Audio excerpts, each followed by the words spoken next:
A partir de agora, você é nosso convidado a acompanhar uma conversa com o senador Paulo Paim. E o nosso tema é o ajuste fiscal e o fim do fator previdenciário. Esse foi um item incluído numa medida provisória do ajuste fiscal que tramitou na Câmara e veio da Câmara para o Senado e foi votado essa semana e suscitou todo um debate. Será possível aprovar o fim do fator previdenciário e mantê-lo?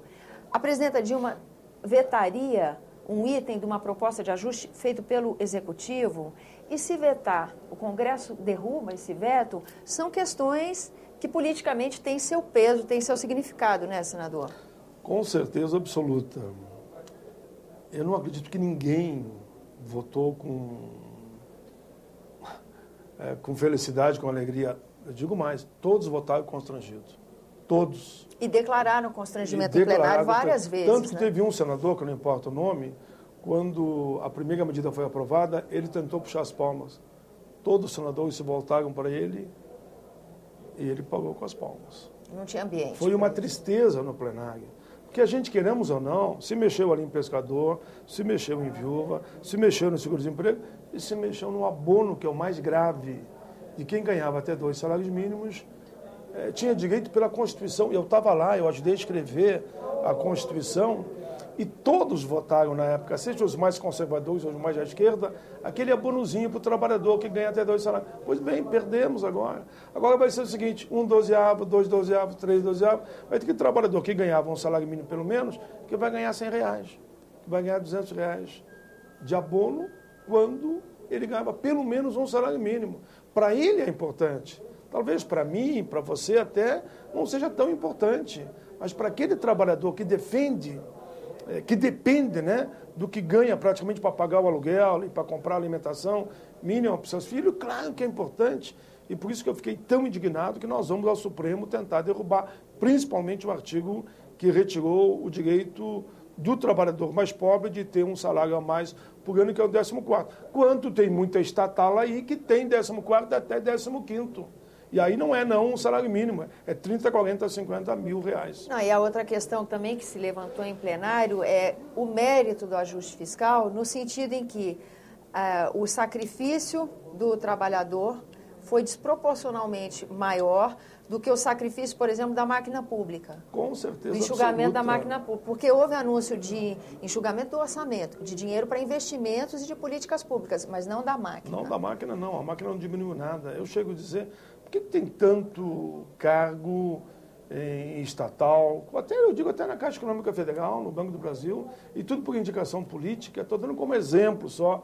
Eu adoro o Banco do Brasil, a Caixa Econômica Federal, mas para mim tinha que ser todo mundo concursado.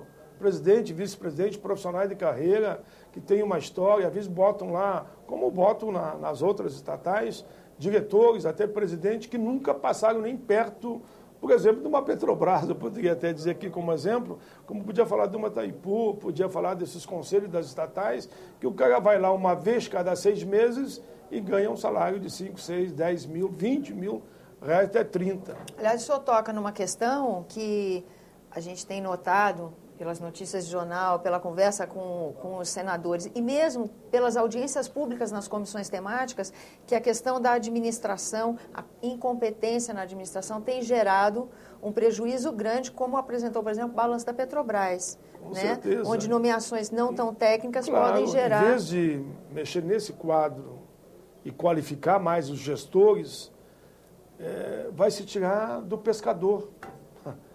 Vai se tirar do desempregado. É isso que eu não concordei, que eu não aceitei e que virou um debate duro realmente nosso com o governo e dizendo que o PT de raiz, que eu ajudei a formatar e me esforcei para que desse certo, não pensa assim. Eu tenho certeza que 90% dos petistas pensam diferente, querem a volta, como dizer, me dá de volta o meu PT de raiz, não essa situação que está instalada no governo hoje. Agora, se é uma possibilidade, se a gente pode falar em prêmio de consolação, seria justamente ter a oportunidade de acabar com o fator previdenciário. Exatamente. É uma lei cruel. Eu chego a dizer que é uma lei desonesta. Porque ela só tira dos pobres, daqueles que têm como teto R$ 4.623. Mas nós estamos sabendo que a grande maioria desse povo fica até 2, 3 salários, né? Esse povo que depende no ato da aposentadoria, de se aposentar pelo menos com 2 salários, com 3 salários, e onde fica 90%. Só que vem o fator e corta mais ou menos pela metade, só para resumir, né? E veja como é que é a história. Esse dado é um dado que eu repito sempre. No Executivo, no Legislativo e Judiciário, pega-se as 80 maiores contribuições, de 94 para cá, faz a média, que dá o princípio da integralidade, onde o teto é 30 mil e paga-se. Para o trabalhador que ganha R$2.000, R$3.000, se usa o mesmo cálculo. As 80 maiores contribuições, de 94 para cá, faz a média, paga-se, não, daí não paga. Eles aplicam para esses um redutor, que é chamado fator, que corta pela metade do salário. É justo isso? Claro que não. Quem está me ouvindo nesse momento do Executivo, vocês acham que é justo isso? Claro que não é. E o que é a Fórmula 85-95? Se aplica já no serviço público. Eu quero apenas essa isonomia. Se aplique para o regime geral essa mesma fórmula, que vai permitir que a mulher se aposente com 55, com 30 de contribuição, como é no serviço público. E que o homem se aposente com 60 anos e 35 de contribuição. Mas aí alguém diz, quem começou a trabalhar mais cedo? Bom, daí ele vai ter 36, por exemplo, de contribuição, vai se aposentar com 59. Então, é uma fórmula justa para o servidor que já tem, que eu estaria estendendo a partir dessa emenda que nós colocamos junto com o Arnaldo Faria de Sá e aprovamos aqui no Senado por ampla maioria. É importante dizer que tínhamos no plenário 72 parlamentares.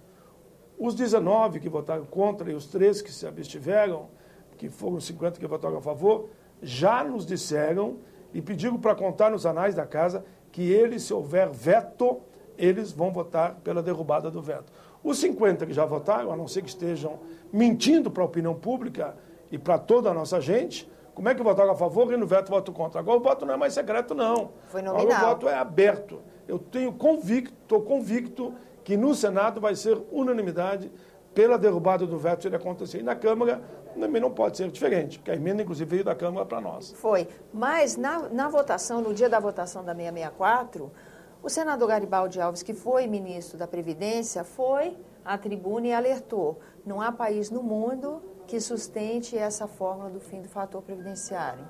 O que, na verdade, o ministro Garibaldi colocou é que não há um país do mundo que não tem idade mínima. E que essa fórmula do fator previdenciário não existe em nenhum país do mundo. Se me achar um país no mundo que adota essa fórmula do fator previdenciário, eu mudo meu discurso.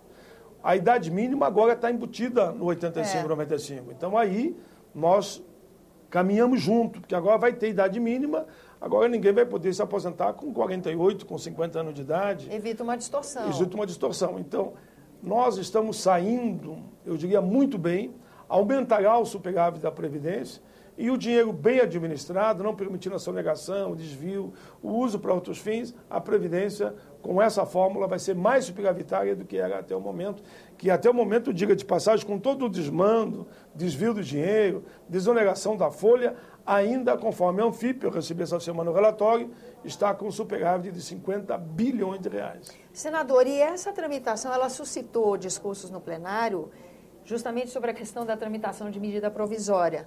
A maneira como o tempo que o Senado tem é muito pouco em relação ao que a Câmara tem, se é possível o tal do jabuti, e no fim o fator previdenciário foi um jabuti, né? Na 664. Na verdade, por que eu não considero tanto jabuti? Porque estavam mexendo na Previdência. Então, para mexer na Previdência pode?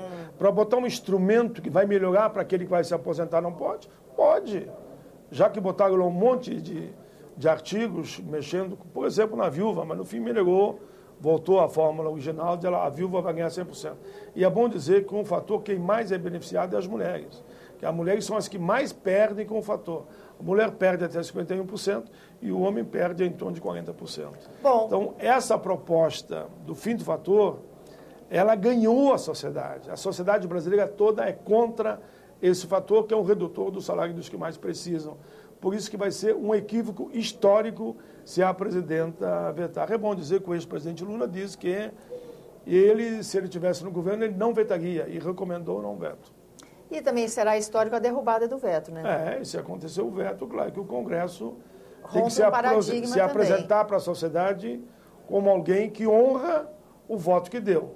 Aliás, e se honra o voto que deu, tem que derrubar o veto. Muito falado isso na sessão na volta, né? Foi onde, inclusive, líderes da oposição, e eu também sou da base do governo, insisti em amarrar. Eu falei num pacto.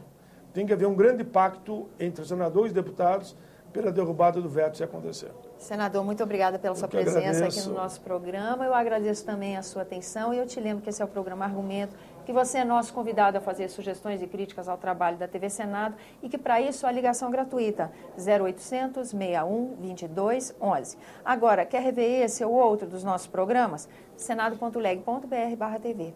Até a próxima.